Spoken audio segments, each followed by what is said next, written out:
Montessori. Você sabe o que é?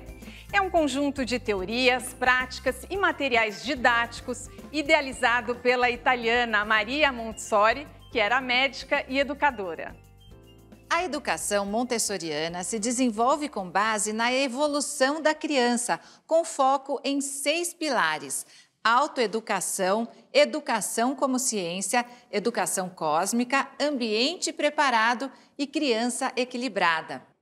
Nossas convidadas vão explicar melhor para a gente. É a Andrea Piscitelli, mãe da Lara, de 4 anos, e a Vivian Mozas, que é diretora pedagógica, especialista em Montessori.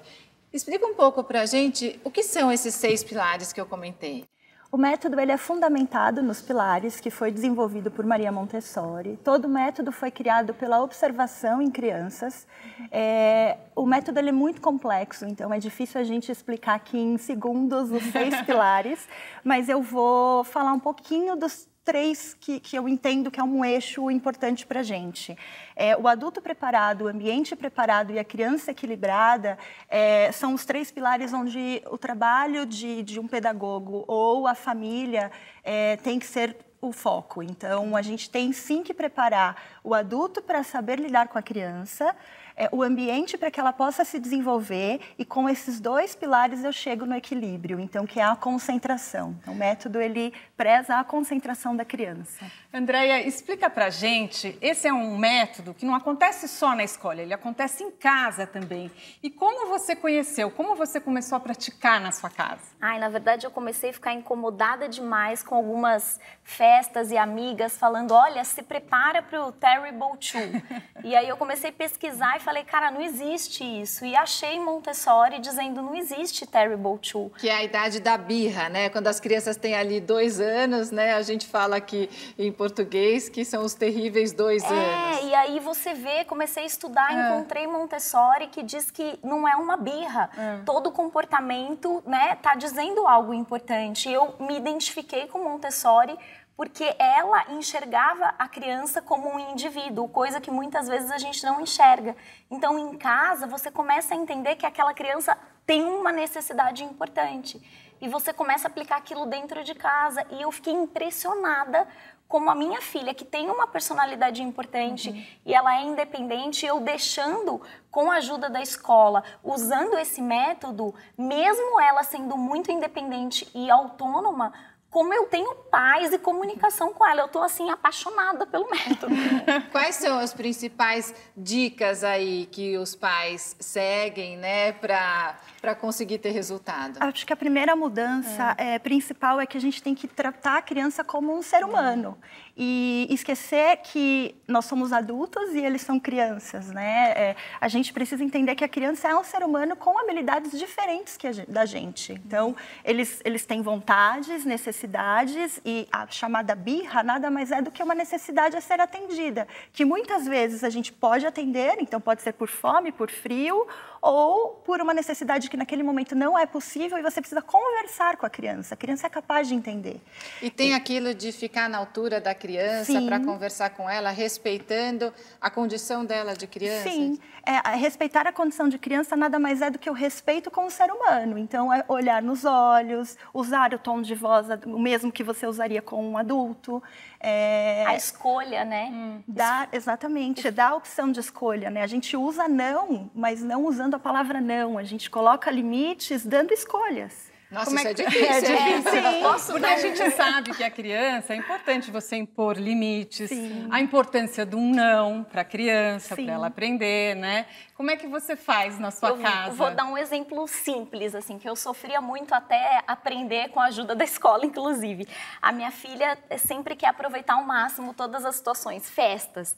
E a gente, até o momento, eu ficava muito estressada, até ser expulsa pela festa, no buffet, das pessoas falarem, minha senhora, tá na hora de ir embora. E a última vez caiu a minha ficha e eu abaixei, olhei para ela e falei, filhinha, você quer ficar mais um pouquinho? Quero. Eu falei, então você vai fazer um favor para a mamãe, eu tô muito cansada, vai lá, pergunta para a tia da festa se ela pode ficar com você, se você pode descansar aqui um pouquinho, que eu vou para casa, aí eu descanso e daqui a pouco eu venho te buscar, filha, porque a mamãe precisa descansar, mas se a tia ficar aqui e tiver um lugarzinho para você, daqui a pouco eu venho te buscar e você pode brincar mais um pouquinho, desde que tenha um lugar seguro para você.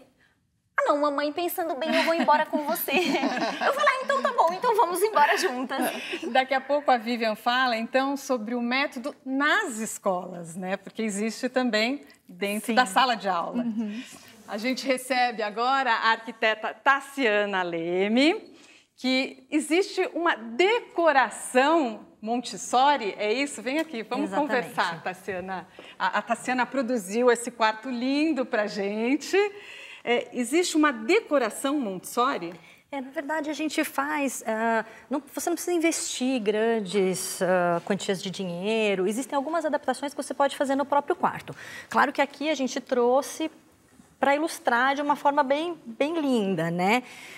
Mas o que a gente usa basicamente são as camas baixas e todo o mobiliário atendendo para que a criança tenha a maior autonomia possível. Então, que ela possa desenhar a hora que ela quiser, pegar o livro a hora que ela quiser.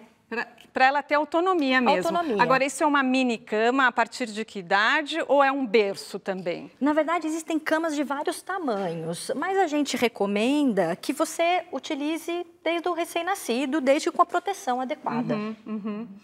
E pode, por exemplo, só colocar um colchão no chão? Isso já seria Montessori? Pode, era isso que eu estava meio que falando no começo, né? Você não precisa ter dinheiro para aplicar os métodos, você pode fazer adaptações, colocar um colchão no chão com uma proteção, um EVA, alguma coisa, né? Para não subir o frio, se você tiver um chão frio ou um tapete por baixo, mas pode. E essa decoração acontece só no quarto da criança? A ideia é que você tenha cantos pela casa, porque a casa ela não é só do adulto nem só da criança. E o que a gente acaba percebendo é que a casa se transforma para a criança. E, na verdade, a gente tem que disponibilizar ambientes para todas as pessoas que habitam no ambiente. Então, a gente pode utilizar essas ideias em outros ambientes da casa também. Faz todo sentido, porque a criança ela não fica só no quarto, né? É impossível que a gente consiga isso. Então, você pode ir na sua sala de TV, né, um ambiente, ou se você tiver um ambiente aberto, onde os adultos fiquem, fazer com que a criança conviva com você, mas que o mundo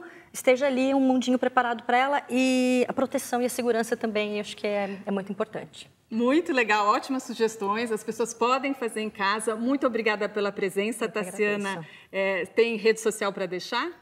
Vou deixar o Instagram, que é o @TassianaLeme. Tá legal, obrigada. Obrigada, eu te agradeço. E o nosso papo continua daqui a pouco. Ainda vamos falar sobre o método Montessori nas escolas.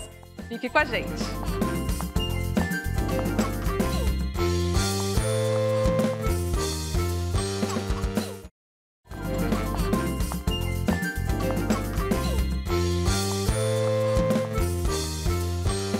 Estamos de volta com o Momento Papo de Mãe e o tema é Método Montessori.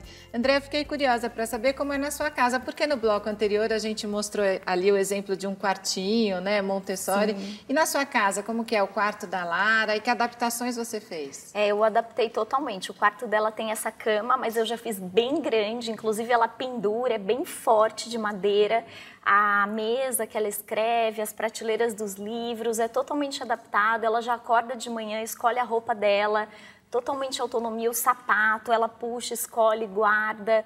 Inclusive na própria sala e na cozinha também, eu tenho uma torre montessoriana que é muito legal e ela me ajuda, inclusive, a lavar os alimentos, as frutas, a louça. Como que é essa torre? É para ela subir? É pra uma ela ficar torre mais 3 alta? em 1. Então, ela sobe, me ajuda a lavar a louça, me ajuda a fazer as coisinhas dela, os talheres dela. E essa torre vira uma mesinha também. E, ao mesmo tempo, é um cadeirão seguro que ela senta e come na mesa na altura ergonomicamente correta para um adulto. Então, ela é 3 em 1. É cadeira, mesa e torre com segurança. Que legal! É muito incrível. E, Vivian, como funciona o método nas escolas, né? Que as pessoas ficam muito curiosas. As classes são diferentes, a disposição, os professores. É uma desconstrução de tudo aquilo que a gente conhece em termos de educação. A primeira coisa é que a gente trabalha com a educação centrada na criança. Então, o professor ele não é o detentor do controle da sala.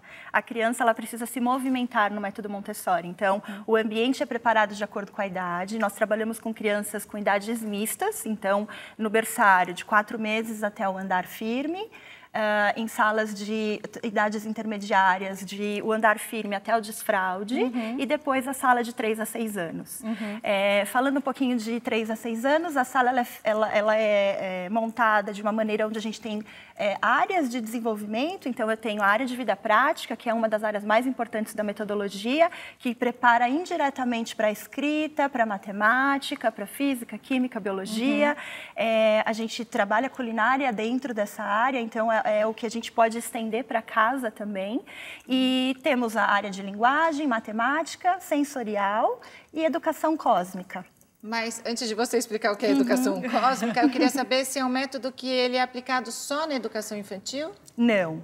No Brasil, nós temos, eu conheço uma escola no Rio que vai até o ensino médio. Em São Paulo, a gente tem algumas escolas que trabalham ensino fundamental 1 e ensino fundamental 2 também. E o que é a educação cósmica? É um papel, enfim, né? Fazer com que a criança, como a gente educa a criança para a vida, é mostrar para a criança a importância dela no mundo. Então, a gente trabalha até os 6 anos, na sala de 3 a 6 anos, qual a concepção do mundo, então, de onde surgiu o mundo e o que é o ser humano nesse contexto.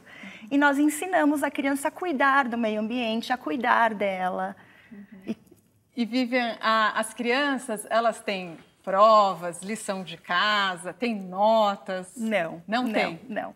Elas aprendem pelo concreto, então a gente faz todo um processo de construção do conhecimento do concreto ao abstrato e a gente trabalha a concentração.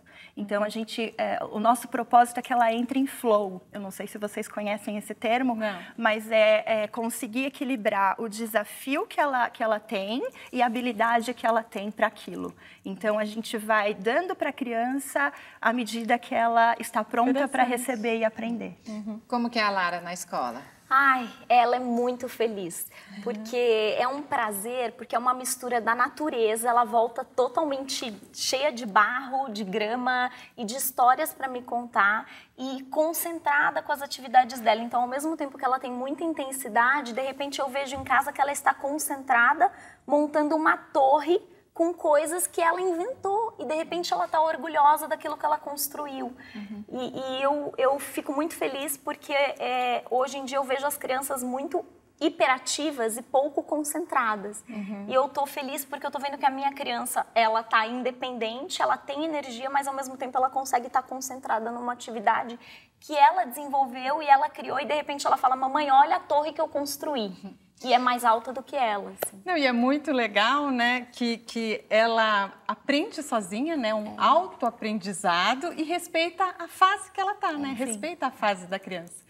Muito obrigada, o nosso tempo chegou ao fim. Obrigada pela presença, Andréia. Eu que agradeço. Muito obrigada, Vivian, pelas orientações. Vocês têm site, redes sociais para deixar? Andréia, pode falar. Sim, o meu é Instagram, @deapsitelli. Eu faço bastante provocações desse mundo educacional, porque eu também estou no mundo do RH, com esses adultos que precisam de um ambiente menos pragmático e mais inovador. Eu acho que a gente tem boas provocações aí pelo mundo, né, para isso. E você, Vivian? Eu quero deixar o Insta da escola, @SciencesSchool, informar que lá nós temos todas as informações de blog da escola, o site, e a gente precisa transformar o adulto para chegar na criança. Então, obrigada a vocês por terem vindo e ficam aí para os pais e para as mães as dicas do método Montessori que você pode adotar na sua casa. O Momento Papo de Mãe terminou. Até o próximo programa. Tchau!